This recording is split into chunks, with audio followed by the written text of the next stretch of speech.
Broker Lowe's bot haqida eshitganmisizlar? Kelinglar qisqacha tanishtirib o'taman. Bu bot Amazon brokerlari sizni kerakli shtatlardan yuk post qilsa, xabar berib turuvchi bot. Hammasi oddiy, vaqtingizni tejaydigan juda qulay instrument.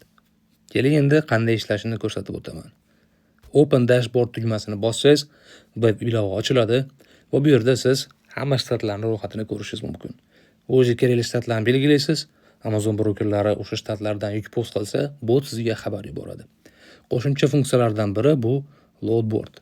Oddiy loadboard emas, Amazon brokerlari post qilgan yuklar jamlanmasi. Undan tashqari yana ham foydali bitta funksiyasi bor, bu statistika. Aynan statistika tabida siz Amazon brokerlari oxirgi 7 kunlik, 30 kunlik mobaynida qanday yuklarni post qilgani haqida to'liq ma'lumotga ega bo'lishingiz mumkin.